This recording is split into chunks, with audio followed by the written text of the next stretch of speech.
There's only one thing on this earth more powerful than evil, and that's us.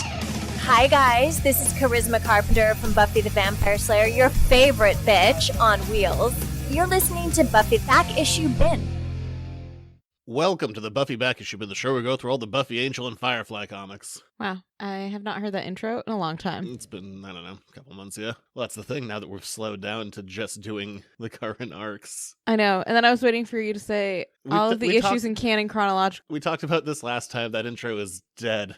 Because they're not in chronological order anymore. Well, they're not the old canon. That's true. And since we're just going through them one at a time now, they are chronological. Yeah. What we're going to do today, we're going to be doing the second arc of Firefly, plus the Saffron one-shot and the free comic book day special. And I'm Emily. Oh yeah, forgot to say my name. I'm Zach. Hi. The fun thing, though, is we're not actually rusty at doing this. If you want to get issue-by-issue reviews, non-spoiler and spoiler-filled ones, that are a different kind of look at the issue than what we do here, you can get those over at patreon.com/editorsnotecomics for as little as $1 a month. Yeah. Hey, I'm just plugging early. You are. But to start off this, as with the last arc, it's written by Greg Puck, pencils by Dan McDade, and colors by Marcelo Costa. But let's just dive in. The arc opens on Bethlehem, where Zoe is running away on a wagon filled with the parts that the crew of Serenity need to, get off the planet to get Mal, who's been kidnapped. Things are on fire. I do like this opening page with a good use of text, some onomatopoeia, some gigantic blam, blam, blams up top. And on bottom. Yeah, it's not just usual text, it's kind of built into the landscape. It looks really cool.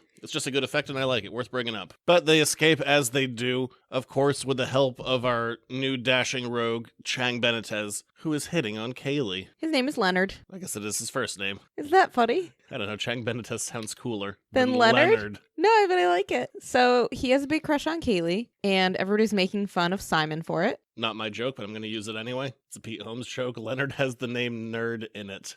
Yes, but he was talking about also a very cool Leonard. So. Leonard Kravitz. Yes. The whole color scheme on these first pages is very subdued, but it works nicely. It makes the fire stand out. Yeah, a lot of reds and yellows. And one of the downsides of doing something that happens in between the show and the movie is there is some dramatic tension cut down now that there's a little bit of a love triangle with Simon and Kaylee and Leonard. Right, because Leonard doesn't get brought up in... I like how we're just continuing to call him Leonard. Yeah. Leonard doesn't get brought up in the movie. Yes, theoretically something could happen. No, it couldn't. But it feels weird for us to not mention Leonard once during all of the excitement in Serenity. Well, if Leonard was going to exist. I mean, we know they're not going to hook up. There's a line out of Serenity that always gets a big laugh with audiences where, Kaylee says, going on a year now, ain't been nothing twixt my nethers weren't run on batteries. That's a lot. That was a lot that you just said that. Yeah. And everything about that is a lot. It's kind of early in the morning, guys. And that was just a lot for everything right now. So we know they don't hook up because, of her... Wow, you could have just said there's a line in Serenity that lets us know that they don't hook up. Her declaration of vibrators lets us know that, nothing happens. So, all in all, I'm not that worried about the sexual tension. No. Anyway, Leonard's with us now. But while all the flirting is happening between Kaylee and Leonard, Zoe is being patched up by Simon because, she was shot by Wash. But also Wash was shot by Zoe, and he's not being patched up, so... They're all shot in knees. So I feel like that's a bigger thing than just being patched up. Who knows? Anyway. Future bullets. They both have major leg injuries that we're not going to really deal with. And they're both giving Simon life advice that, he's got to make a move or Kaylee's going to get swept away by another nerd. Chang Benitez is not a nerd. Leonard. Just his name is nerdy. But Jane comes in, he's like, we're going to need a new captain here. And as he always does, he tries to take over the ship. But then Zoe, like a badass, casually, don't forget that she is basically incapacitated with her legs right now, too. Using one hand to sip a coffee and the other to point a gun right at Jane. Which, to be fair, without two hands on that thing, that is going to have some kick. Yeah. But it still looks really cool. I think this is one of my favorite moments in this arc, is just Zoe being like, yeah, no, without using any words. And I think it's really funny that Jane backs down almost immediately. He's like, yep, yeah, that's right. You're the captain. I am the captain now. What was that? You still haven't seen the movie. What was it? Captain Phillips. You haven't seen it either. Yes, I have. When? Where was I? I don't know. Japan? Really? I don't know. I don't remember when that came out. Okay. But yes, I've seen it. Huh. I thought you were just doing these impressions based off the trailer. No. Huh. It's fine. It was a good movie. He's going to be Mr. Mr. Rogers. Rogers. I want to see that one. That does look good. Looks like a good tearjerker. Yes, it does. Maybe I shouldn't watch that one in public. Maybe not. Maybe we shouldn't go to the theater for Just that in one. the comfort of my own home on that one. But Zoe, of course, wants to go find Mal, as you do. Yep. I mean, that's always her thing. She's like, he's kidnapped again. And everybody's Mal gets like, kidnapped a lot. but she's an Alliance unificator, so is that really a great idea? And Zoe's like, don't really care. We're doing it anyway. And Leonard's in for it. And Simon's like, oh, man. Jane isn't super on board with it because Jane. So Zoe does something really interesting, and she's like, yep, no hard feelings. Anybody can get off at the next stop, but we're going on, whoever's still on the ship. Haven't heard that before in this world. I've heard that before. The way this whole book is structured, the plan is for the story to be a year. I'm sure there's going to be more after that, but this story itself is going to be 12 issues. So right now we're really in Act 2 of it, and for basically all of Act 2, Jane is deeply unlikable. Usually he'll end up with some redeeming quality at some point, is what we've seen so far from the TV show and the other comics and the movie. And I'm sure that there will be some sort of, at least small redemption for Jane in the third act, but yeah, at least for this one, everything he does is very unlikable. And not even like, that's a bold move, Jane. It's just like, I'm gonna take over. I'm gonna sell selfish everyone out. And cowardly at the same time. Like, yeah, I'm sure that there's gonna be something in the next 4 issues, but at least for these 4, not a likable fella. And to give our writers some credit, this is very much within Jane's character. Yeah. It sounds like Jane. It very much feels like Jane. It's not that we're saying that Jane is unlike the character that we have come to know. I was going to say know and love, but no, Jane is unlikable. Let us all be shocked. Cut over to Boss Moon and Mal. He's been kidnapped by her. And they're trying to, or I shouldn't say they. Mal's trying to make a compromise. Let me go. Yep. She says no. He's like, okay then. Okay, so one of your favorite parts in this arc was earlier with Zoe and the gun. One of my favorite parts is right now Boss Moon's mom calls. She calls a lot. She's a real off-screen character. She's a real Maris. She is a real Maris. I love Frasier. Anyway. That's just what you're watching, so that was my connection point. I know. And I'm like 25 years late on the Frasier bandwagon. But you know what? I'm happy to be on it at this stage in my life. Anyway. Boss Moon's mom calls and she's like, are you eating cold beans out of a can? And she's like, no, I'm not. Of course she is. But I love, which is of course what her mom is meant to do, her mom humanizes Boss Moon a little bit, or starts the humanizing process, because, spoiler, throughout this arc we're going to get quite a bit more about Boss Moon. And so I just like that was our first taste into it. She'll call back a few other times. She will. Mal runs at Boss Moon while he's still tied up. She throws him aside, which, whoops-a-daisy, throws him into the control, and they crash on a planet. Kasploosh. Which was a great sound effect. She's trying to still get him to the Unificator base. They're walking about, and all of a sudden, out of nowhere, giant centipede. Yeah, so this planet is evidently inhabited by ginormous bugs that feel very Buffy-like, but it's a new thing for our world in Firefly. Yeah, I want to tackle this for a second. Up until this point, we've had no indication of anything other than regular old-sized animals. The only other example we get of it is in The Message. When they're at a space station, they have like a circus sideshow. They're like, look at this alien life, and it's just a cow that was mutated that's supposed to be upside down. But then the prop people didn't put it in upside down. Good job, 2002 prop people. So harsh. Way to call them out on it 17 years later. Yeah. So I don't know. We're also going to see in the Free Comic Book Day special a larger than average boar that almost looks like it could walk on hind legs. Right. So it's our first indication of anything in the world that isn't normal. And I can roll with it. Like if you were to say, genetic experiments with the idea of increasing livestock size or something, like the way that we have already done that with like strawberries in real life. If you wanted to say 500 years later, we've upped that with animals as well. And the side effect is that also the bugs have gotten this. Or maybe something weird happens with terraforming, but there's no explanation for it. And to be fair, I'm going to say I dropped the ball on this one, guys. Greg Pak was doing an AMA on Twitter, and I asked a basketball question instead. What did he get for an answer? I was curious where he wanted to see Jeremy Lin go, because it's no secret online that that's his favorite player. now that he's in free agency. Where did you want him to go? He said just preferably East Coast so he didn't have to stay up late for West Coast games. Wow, you sound so much I know. like you. It's not even funny. I can understand that. Yes. I hate West Coast games. I only watch games until about 8:30. So you see about 20 minutes of a game. And then I fall asleep. And then I usually wake up for the last few minutes of the fourth quarter. And I feel like I've seen a really good chunk of the game. So there we go. So, anywho, I probably should have asked about the big bugs and the boar. Asked about Jeremy Lin instead. That's on me, guys. But if we do find out anything, we'll let you know. I can be totally on board with either of those explanations. I mean, the amount of weird things that they've tried to do with science, like Miranda, and then having things go terribly wrong, like Miranda, does not seem terribly unrealistic that a weird side effect would be mutating bugs into ginormous creatures that then attack humans. So anyway, Boss Moon and Mal are in a little bit of trouble. So they have to team up to survive the walk to the Unificator's base because otherwise they're going to get eaten by big-ass bugs. Back with the crew, Zoe goes off for a drink while everyone's getting the ship repaired and Jane's being a bit of a curmudgeon, bit of a crab, if you will. I've look never at me. met a curmudgeon. What must it be like? But Zoe goes to a bar where she's going to get a drink and some food, but little does she know, there's a wanted poster with her face on it and the patrons see her. Dun, dun, dun. Cliffhanger. Until right now. So with Zoe's wanted poster, the other patrons of the bar attack her. Yes. Or do they? Instead of wanting to take Zoe in for the ransom, which, probably would have benefited them a bit. Yep. So, Always take the ransom. Yep. You sound like Jane. And we just talked about how Jane is very unlikable in this whole arc. Anyway, they tell Zoe that, in fact, they're browncoats too, and the war never really ended for them. But here's my confusion. Why would you not lead with that? Because Zoe gets in quite a few punches before they're like, hold on, we're on the same side. I feel like we could have solved that whole problem by just saying, we're on the same side at the beginning. Maybe don't rush her. Yeah. We got her! And they want to use Zoe as a figurehead of sorts, a leader. And she wants to use them to go save Mal from Boss Moon. Yes. It's a real mutual agreement.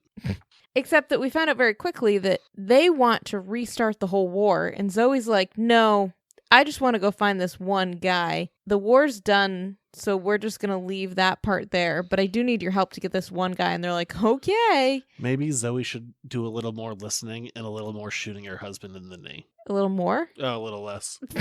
Sorry, whatever. He's going to die in like a week from a giant spike through the chest. Well, she already shot him in both knees. So I don't It's know just how one many knee. more Just one. knees we want to shoot. It's really that big spike that does him in. Yeah, it does. Yeah, you're right. But while Zoe is away, Kaylee is repairing the ship. Everyone is arguing and or flirting. Kaylee is arguing and flirting. You know what struck me today? How unlikable Jane is, even in this scenario.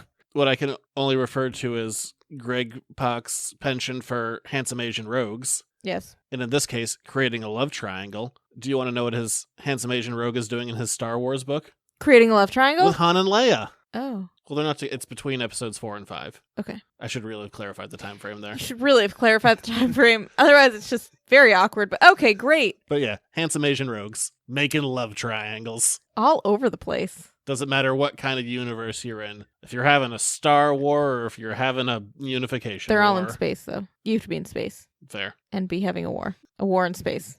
But Jane and Book argue a bit, and Book's might turn on Jane. Probably not. They've always been buds. That's because Book is really probably the most patient one out of everybody on this crew. But the one who's committed the most murder. Also true. Do you know what it reminds me? So we're all winners. Every time you remind me of that fact, all I can think of is that the guy who played Saruman in Lord of the Rings Was an actual real life was actually murderer. a real life murderer. And I think Well, about the fact that well, you told me legal that murder. so weirdly often. You haven't told me it so weirdly often. It just like enters my mind at weird It's points. like, how often do I bring this up? You Yeah, brought it up like every time we've watched it, but still. he was British Secret Service. Yeah, he's done some killing. Also released a bunch of metal albums. Are you going to tell me your anecdote that you tell me every time? I was gonna skip it. It's not my anecdote. It was something I watched on a special feature. Well, I have never watched that special feature or I slept through it, so I'm glad that you gleaned out the good stuff and gave it to me. Thank God. Look, he was saying that when he was stabbed in the back, that's not the sound that someone makes when they're stabbed in the back. Yes. Because he stabbed a lot of people in Isn't the that back. a fascinating thing? I don't know. That just like enters my mind a weird amount. Like, how did this man's life bring him all the way to then fake stabbing a man in the back while he's in his 80s? He had to have been in his 80s. I don't think at that point, let's say late 60s, early 70s. In Lord of the Rings? Yeah, I Okay. guess. Well, that's not what we're here to talk about. Anyway, so back to this. It just makes me think of that every time that Book is like, I have a past. And all I can think of is that guy being like, this is what it sounds like when you stab people. Zoe's like, get the ship together, everyone. And they go, okay. And then Wash goes, all right, we'll get it together. Then he turns around. He's like, wait, Zoe is off on another ship. She's abandoned us. Yes, because... She can't get anyone else involved in this new potential warfare. Right, so she just kind of leaves everybody else on the ground, but they don't have the ship fixed yet, so they can't go after her right away. We see a weird little flashback for Zoe. Yeah, right after the hospital bombing, we find out that the next place they're going to be going is Serenity Valley, which gives us a time frame for when this happened, which is nice. So right at the end. Yeah, well, right before the end. Meanwhile, on the good ship Serenity, with Mal and Zoe gone, there's now a power struggle. Who will lead them? Spoiler alert, there's not actually a power struggle between anybody else except Jane and everybody else. Wash says, he's the captain now. Which Still makes doing sense. it. And Jane calls him Captain Dumbass. You know, Jane's comeback is pretty bad, but Leonard, in this one... The nerd stands out. Yeah, this is where he actually is a nerd. Great name. For you. All it reminded me of You is... nerd. I am rubber, you are glue. Whatever you say bounces off me and sticks to you. I don't think you've said that in a while because you added way too many words in there. You say it with fewer words. I'm rubber, you're glue, it bounces off me and sticks on you. I don't know. Anyway. Less verbose than your version. It's about the same level of nerdiness, though. So Jane decides to leave the ship. Sad times. Or they kick him off. It's kind of unclear. They don't really spend a lot of time on trying to keep him around, shall we say. Simon is jealous, though, very jealous of Chang Benitez. Nerd, Leonard. And River calls him out on it, which I absolutely love. But while Jane is outside of the ship and everyone's arguing, local authorities approach with a warrant for Hoban Washburn, and River immediately points at Jane and goes, that's him. That's Wash. And Jane is arrested. Jane is arrested, and Simon and River have to go with him, or they do go with him. And while this is all happening, Simon's like, go to Serenity so that Serenity will leave without them. So we are now separated into 4 places. We have Mal on the bug planet. We have Zoe in the air with the brown coats. We have Wash, Inara, Kaylee, Book, and Leonard on Serenity, and Jane, Simon, and Kaylee, who are following Jane around and being arrested. Yes, going to jail. We find Mal on his bug planet shooting things away when all of a sudden, do we get a name for her? Boss Moon? For the mother. Boss Moon's mom? I'm going to call her Maris. So Maris calls back. Right, because Mal has wrested one of the guns away from Boss Moon, and he's like, we're just going to separate. I'm going to go my way, you go your way. Except that Mal's gun immediately runs out of power. Immediately. He has a 3% battery charge left because that's Mal's luck. Oh, you should plug that in and probably go into low power mode. And in the meantime, Maris calls. Not her real name. Yeah, I can't remember. So Mal also has her phone. In Boss Moon's mom calls, she's like, oh, you must be her friend Malcolm. Well, I'm so glad she's with a friend. She really needs them, you know. She's been real alone after the war. Some bad things happened. I think she was sad after this hospital bombing, and then she lost an eye, and, you know, it's just good to hear about her connecting with others. And you should also eat more brown rice, mixed half and half with white rice. Good for the digestion, apparently. Yes. So... But do you have to cook them at different speeds? I imagine you would. This seems like more work than it's worth. No, it depends on which kind of rice you have. Okay. I like jasmine rice. Okay. Gauntlet I'm throwing down. Okay, cool. Sometimes I buy you jasmine rice, and sometimes I don't. So during this whole conversation, Mal, being the softie he is, has gone back to Boss Moon and uses his remaining 3% battery charge to kill a giant bug that's about to get her. Your mom says hi. And she says to eat more brown rice. So they team up because they're both going to die without each other. Also, does Mal plug in his weapon? We don't know. We just kind of leave that part. I know. It says your mom says to call her back. My line was from that Lonely Island song after they were mother lovers for the next one. Whatever you were going to say about... Was that the 3-way one? There was one before the 3-way one. I don't remember. Your mom says hi. Jinx. Oh my gosh. I forgot about that. So that... Whatever. So now they're not friends. That's so much more disturbing, though. You just put a weird and disturbing bent on this, whereas Maris is just kind of like, a nice background, like, hi, I'm your new friend Maris. So they get some sticks and some guns, and they're going to fight the bugs together, as, once again, Mal has an uneasy friend. On Serenity, Kaylee is against leaving, I'm not going to say Jane behind, Kaylee is against leaving Simon and River behind. Yeah, which makes sense, right? Because that's Kaylee. So her plan is to take Inara's shuttle, and she's going to go off with Leonard, and she's going to go back and try and save Simon and River by herself. Well, with, as previously mentioned, Leonard. Wasn't there another shuttle, or is there only the one? There is another shuttle. I don't know why she takes Inara's. Maybe it was damaged earlier. Maybe. I mean, it could be so many things. Probably Inara's shuttle is more seaworthy, space-worthy. But Inara also tells Kaylee to stay out of her sex toy chest, and now we know the origin of Kaylee's vibrator. Anyway, we've talked about that enough, so we're going to move on.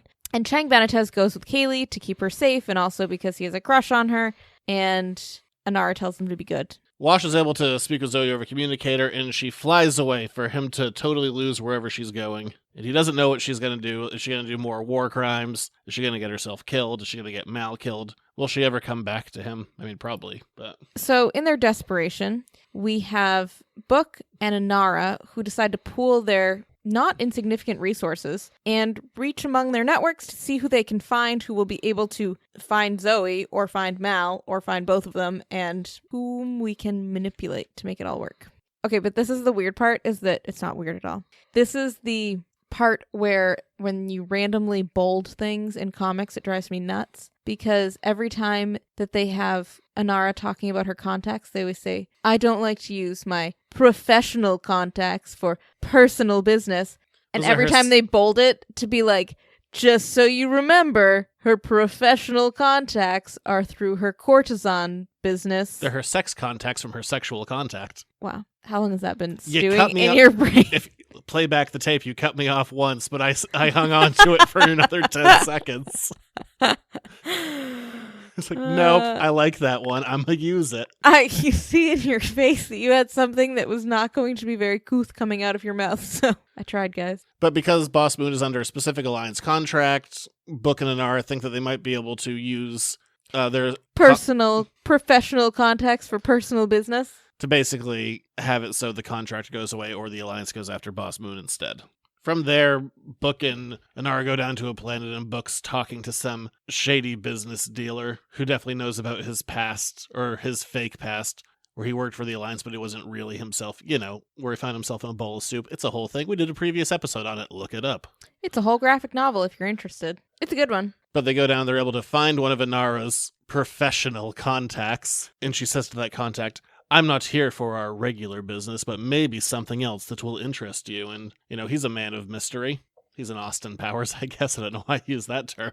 But so they agree to meet. Meanwhile, Mal and Boss Moon continue to stab bugs on this planet.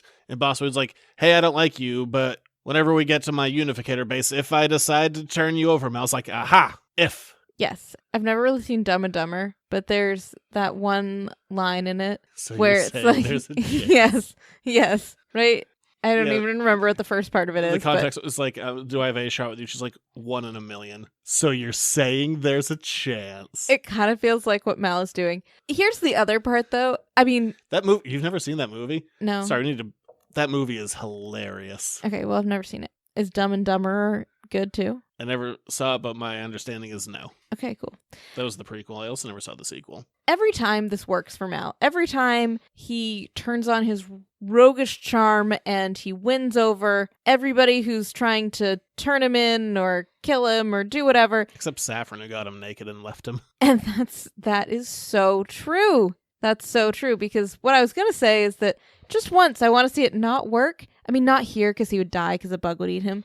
But you know what? We did see it not work one time, so I take that back. But we see Zoe with the previous brown coats and also some new ones. Some ones that are too young, but they've lost things because of the war. And they're all going to gather up arms. They're like, and we're ready for the Unification War Part 2. And she's like, yeah, I'm ready for the what? She's like, the who's a what now? Just so we're super clear, this is my favorite part. She tries to send home the 16-year-old kid, but nobody wants to go fly in a shuttle with a 16-year-old kid and miss the action. So she's like, fine, I guess the 16-year-old kid is staying. But we're just going to get Mal, nothing else. And they literally got it like all their old independence flags to like, we're a fight in a war. Yep. And so, whoopsie daisy. Not great. Not great, not great. Wash also finds some of these other brown coats that are going over to join Zoe's cause, because that's what we're going to call it. Zoe's cause. Yep, and they're like, she's starting the war again. And he's like, are you sure that we're talking about the same Zoe? I mean, probably. And they have guns, and they're pointing motive-wise. guns at everybody. Like, if you're not with us, you're against us. And Wash is like, I was a POW. Leave me alone. Wash is like, I'm literally married to her, so I'm definitely not against her. I just want to find some information out. But meanwhile, they're just like swinging these guns around in everybody's faces. And this is my favorite book moment of this arc. He whips the gun away from one of them. He goes, I am tired of you pointing guns at people's faces. And then he points the gun back at them. The POW thing is interesting. That is a new hair of information that we've never gotten before. Although it kind of makes sense. I don't know if it makes sense that Wash has been detained somewhere during the whole war, because you would think that if he married Zoe and he was friends with Mal, like, he would probably be at least sympathetic to the Browncoats' cause. So it makes sense that he was out of the war for a reason. I think this is a little bit interesting. It raises an eyebrow for me a bit because there's no context to this. I guess, to be fair, we don't know. We know nothing. This is literally all we know now is he said he spent most of the war at a POW camp. But we don't know which side he was on. He could have gone against...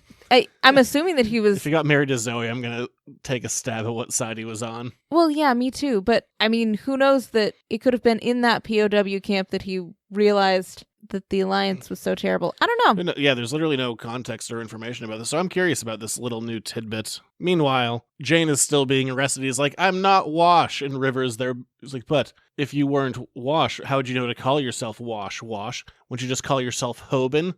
Also, it's just quite the name, Hoban Washburn. And the fact that you just called him Hoban, just like, I even knew who you were talking about, and I'm still like, who?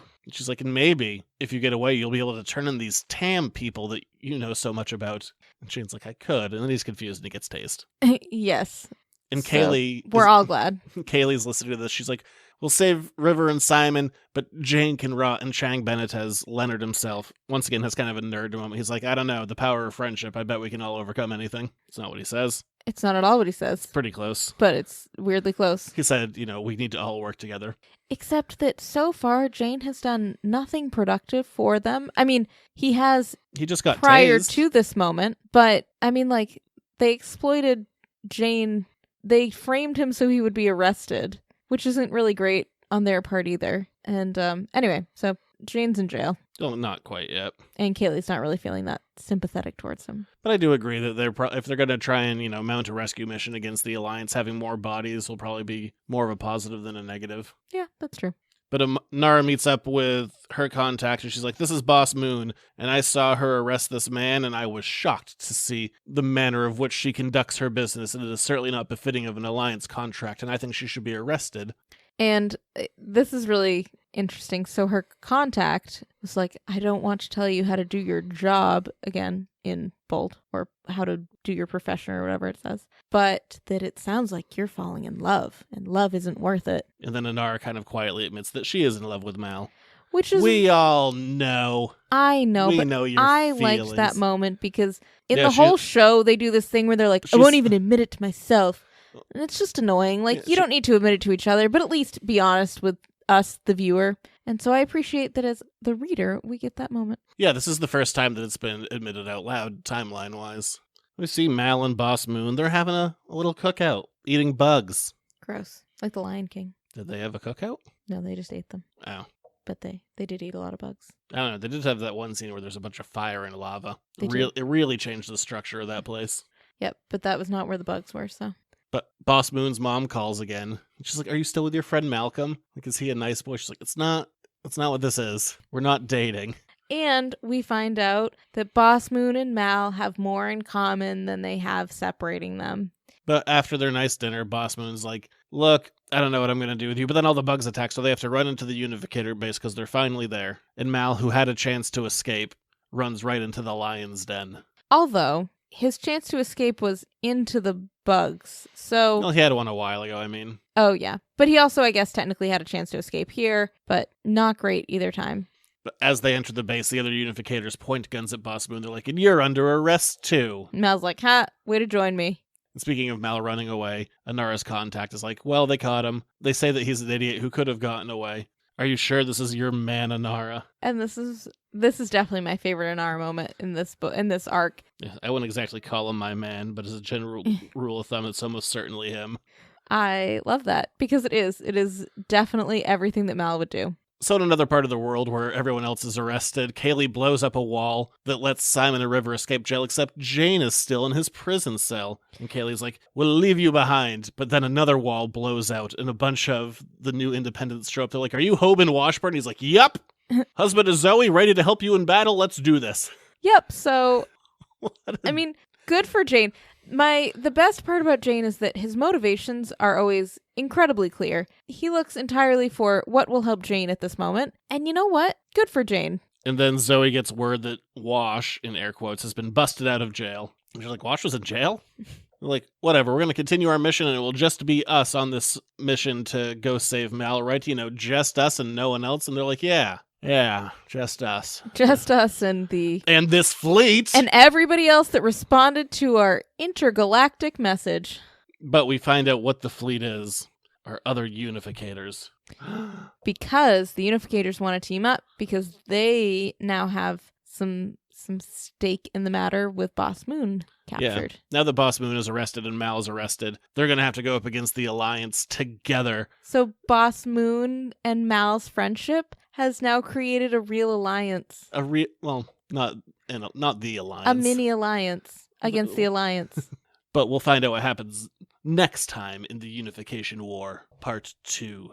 And that's it for this second arc. We'll kind of talk about this for a second before moving on to the one-shots, but I think this arc is really solid. What I am looking forward to doing, though, is reading the story as a whole. This whole story is designed to be 12 issues, and as we're doing them in 3 arcs, it's very much Acts 1, 2, and 3. And while there are a lot of moving pieces in this, I am really excited to see where Act 3 is going to go, and I think this is going to read really, really well when you can sit down with the full story. Not that it's not reading well now, but I think that's definitely going to be the best way to do it. Yeah, and for all that I gave them a little bit of a hard time for Mal's friendship with Boss Moon, I like that the characters have stayed true to who they are. Nobody's making seemingly out of character decisions. I like that we're splitting up the characters more than we've ever seen them split up. But yet, it's not feeling super choppy, at least to me. No. I don't know about you.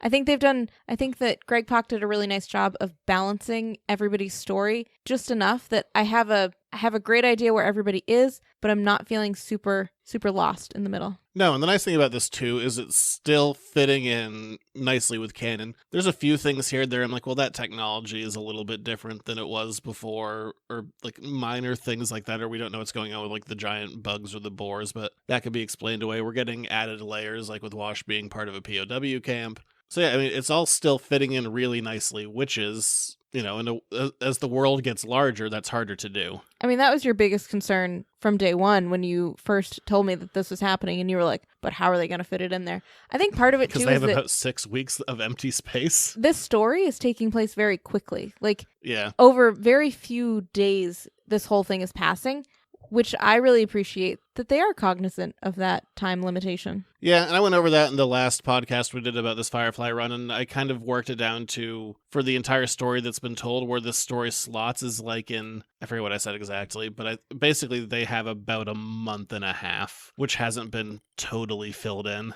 Right, and to play with. if you start from the beginning where we were on that planet, it's probably been about a week and a half. I don't even know if it's been that long. Yeah, it could have only been a week. I think it's been less. Can't I remember. think it's only been a few days. Well, I can't remember how long they were with the Pilgrims. That was my biggest question. Yeah. Once Mal got arrested by Boss Moon, I don't think that this arc has taken place over more than maybe 2 days. Yeah. It's a short period of time, which is good. If you're going to do these stories, that's what you got to do. And it feels like it's moving along at a nice pace. It doesn't feel rushed. It doesn't feel like we're dragging. No, this is still excellent. I am really looking forward to the third arc because that's where we're going to be dealing with the more action-heavy stuff and space battles. But we started small. We literally started this story with like wagons on a pilgrimage. I like to, yes, how we started small and how It's just been building. How this feels very much like we started with a job that our Serenity crew would take as usual. And then the Serenity crew got themselves wrapped up in this whole bigger thing accidentally. And that all feels very natural. It does not feel like, what situation are we going to stick them in this time? Yeah. 2 things happened at once, and it just kind of screwed everyone over. Yes. But I guess that'll do it for the second arc. We're going to move on to the Saffron one-shot, Bad Company. Let's get some credits here. Written by Josh Lee Gordon, illustrated by Francesco Mortorino, and inks by Vincenzo Federici, and more art by Giuseppe B. Cafaro and Moy R. Now, for this one... Was this a longer issue than normal? It is. It's a double-sized issue. Makes me feel better. I was like, what? But to be honest, I'm not going to focus that much on it for 2 reasons. One, I'm going to tell you the ending first, which is the framing device, to explain kind of why we're getting this story now. And also why I'm not going to focus that deeply on it. But also, it's printings. So the only way you can get this story is you can get the original printing, fine and dandy, but if you want to get this in a graphic novel form, you could only get this story if you bought the graphic novel from Barnes & Noble. There's even a Saffron graphic novel coming out just dedicated to her and other female characters, and this story is not even going to be printed in there. So I'm kind of getting the sense from the company that this story isn't that important to them if it's just going to be found in one weird spot. The other reason, the framing device, we find out that Boss Moon has... found Saffron in prison. Taken her in. After she would have been arrested by the Alliance, Boss Moon finds her in her space jail. Yes. To find out information about Malcolm Reynolds. So this story all takes place before anything that we've read so far in the Firefly comics. And what we find out, Saffron, we know, is a very experienced liar. Yeah. I mean, the fact that we're calling her Saffron right now doesn't actually... We don't even know her real name. No. And this is designed to be her origin story, but we're hearing the origin story from an unreliable narrator. And the unreliable narrator even says, I'm an unreliable narrator. So I go, okay, great. So I'm not going to take most of what you say here as fact. That being said, I really did quite enjoy the issue itself. It's only hard to read it in the context of a full arc because, like what you said, she's an unreliable narrator. So maybe she's going to come into play in the 3rd part of our arc, which would be really cool, actually. Like I said, she's getting her own graphic novel. Which will be great. So you just kind of have to take it at face, or you have to take it at face value what she says, or you have to decide what's reliable and what's not, which makes it an interesting story, but... I take 3 things as kind of fact, and we'll go through it a little bit. The short gist is Saffron's world, she grew up poor and with her father, who was eventually killed. By the Pox. Yes. And but not the Pax. I thought it's so close to what happened on Miranda, it was the Pox, not the Pax. Well, Pax means peace in Latin. Well, the G23 Hydra something Paxil correlate. I think was the full name. It's so close. Also, sorry that I remember that. Yeah, but also they definitely called it Pax because Pax means peace. Oh, well, I learned a thing. In Latin. So. But yes, her father dies, so Saffron is on the street, she's stealing stuff, and she runs away to a companion house. She gets taken in by a companion house because she's running away from the police, basically, and the companion lady lies and says, well, this is our girl, so she lives here, so you don't have any authority to arrest her here. So I'm going to take the first thing. The father dying, I'm going to say, is true, because at the end of the issue, Saffron is talking to herself within her monologue, and she's talking about her dead father. So I'm going to say, if that's a story that she's making up, and then she's saying it to herself, I'm going to say that her father definitely died. We don't know if it's in the manner that she says it or not. In her version, she blames the fact that he died of the pox on the fact that there was not enough medicine to go around, and she couldn't get him the medicine that he needed. So she ends up blaming it really on the Alliance. Unclear if that's true or not, but he's definitely dead. And I believe that she believes that the Alliance is responsible for it. Whether or not it's as clear-cut as she explains it to us, she definitely puts the blame for his death on the Alliance. I'm also going to say that she had training with a companion house, because we had Anara deciphering that totally separate from things that Saffron had said with her. So now if we have Saffron telling it to someone else and Anara kind of deciphering that from her own skill set, I'm going to say that also falls into the true category. Right. Whether or not she was more or less a jack of all trades doing servant type things at the companion house, or whether she was training to be a companion, that's kind of unclear. I could really go either way on that one. But then what's interesting to me, I think this is the most interesting part of the book because this is also pre-Serenity. Saffron is saying that she was at a party with some Alliance individuals and some hoity-toity people from around town, and they were saying how they didn't want to have another situation like Miranda. So this is the first indication we have that anyone kind of outside of necessarily the Alliance High Council knows anything about Miranda, that it's a bit more of a public secret that we might know, like maybe just the wealthy know, maybe only certain Alliance members know, but it's the first time we've ever seen Miranda spoken about in any context other than the message Mal sent out. Yes, and this is how happening in the core, because it is. And with our world with Serenity mostly being on the Outer Rim, who knows whether that information just hadn't made it off of these core planets or what's happening, but So, also interesting. I just found that little tidbit interesting. And then Saffron says that she kills the man that she blames for her father's death, and then she ran away, and now she's in prison. I believe the killing part, I don't know if she killed that guy, but she definitely has killed a lot of people, so. Yeah, she's definitely killed people. And then Boss Moon is interrogating her. And hey, as we previously mentioned, Saffron kind of does some seduction stuff the way she did with Mal and takes away Boss Moon's gun, just like she did with Mal. Which was funny. And then she escapes prison. She's like, I'm off to have my own graphic novel. Pretty much. I like bringing Saffron back for this. I think that if Boss Moon were really trying to find out as much information about Mal as she could, she would go to Saffron. That feels very, very natural. I also like that Boss Moon doesn't believe this whole story either. So Yeah, like the Boss Moon's not an idiot. yeah, she's like, yeah. I'm here for information about Malcolm Reynolds, and all I found out was you grew up in a companion house. Yeah, so I like that too. I also think it's funny that Saffron tells this whole story, but doesn't ever talk about how she knew Mal in it. Like, we just end the story before she would even have met Mal, or even have gotten to the planet that she met Mal on, which just makes me laugh. And Boss Moon's like, all right, I'm done listening to this. I am curious if the plan for this all along was let's see how well a one-shot does, and then we'll decide if we're going to do the graphic novel or not, or if the sales out of this led into, like, oh, this did well, let's do something else with her. The chicken or the egg. Yeah. Don't know. Who knows? Definitely people at Boom, not me. I mean, I liked the whole story, though. It just doesn't really go into our arc very much yet. And then finally, we get the free comic book day special. It's half Buffy, half Firefly. You all probably got it. It was free. Yeah. So this, again, is more about Boss Moon. Free comic book day specials always have this fine line to tread because not everybody's going to have access to it. So you want it to be interesting and related to your current story, but yet it can't be the most crucial piece of information because you want people to be able to find that still. So here we go with Boss Moon's backstory. Yeah, we find that she is living on planet Barstow after the war. This is also, as the Saffron one was the earliest story, this is now the earliest story. We just keep on going further back. So the local sheriff brings her a pie to welcome her there, and she's like, I don't want your pie, I don't want your friendship, I just want to farm, but I'm going to eat your pie once you leave. And I'm also going to shoot this gigantic boar that can stand on its hind legs that's behind you. Yes. He is a monster. He is a monster. This is not the same planet that they end up on with the bugs, right? No. Okay. But this gigantic Pumbaa, we'll call him. Wow. First we have Maris, now we have Pumbaa. Can you tell what we've been watching on TV 90s all recently, over guys? again. And so he's like, are you sure you don't want to join us? We would love your help to We have delicious pie. save our people and keep us safe. And she's like, nope, the war's over. I don't want to deal with guns anymore, except I just killed that for you. So leave me alone. Yeah, they want help with the bandits in town. And she doesn't want to help, but then she hears gunfire, so then she helps. And Yes. she kills all the bandits. Yes. And the sheriff's like, thanks so much. You're the best. But before they could do anything, an Alliance cruiser lands, and she's recruited into the Unificators, ready to hunt down Malcolm Reynolds.